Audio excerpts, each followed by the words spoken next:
Nabukas. Yra žmonių, kurie myli Dievą ir viską daro dėl jo, bet nėra rezultatų. Jie, kaip pasakyti, jie meldžiasi, jie pasnikauja, jie šlovina Dievą, jie prašo. Dažniausiai tai yra problemos finansinės, galbūt santykiuose problemos, bet kokios tai problemos. Ir jie laukia, kol viešpats išspręs tas problemas. Ir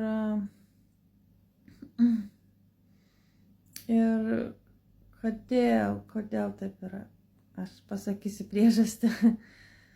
Tai kai jūs pasnikaujate, ateina šeimos dvasia sutrukdyti. Tai įveda jūs į nuodėmę, galbūt į ginčią namuose, gali būti,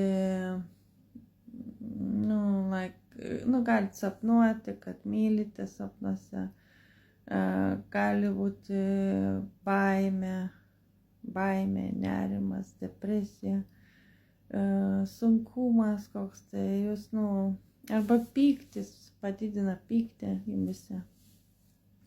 Kas tai yra šeimos dvasia? Šeimos dvasia yra tos dvasios, kurios gali veikti jumyse, aplink, netoli jūsų arba iš jūsų šeimos pusės.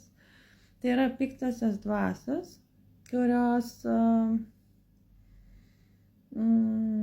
nori suklaidinti jūs ir jums duoda savybės, blogasias savybės. Dažniausiai tai polinkis į priklausomybės, narkotikus, alkoholį, cigaretės, pykčio protrūkiai visokie.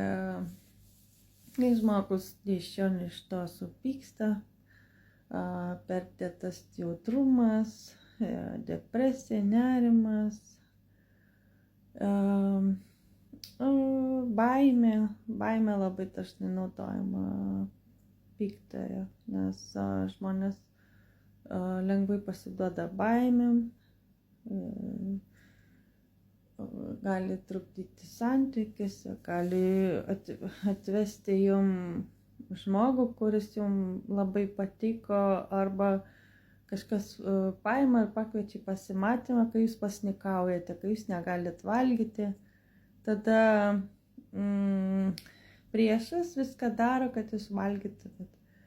Tai atsiranda namuose daugiau saldumynų, daugiau skanėstų. Man tai dažnai tai būna.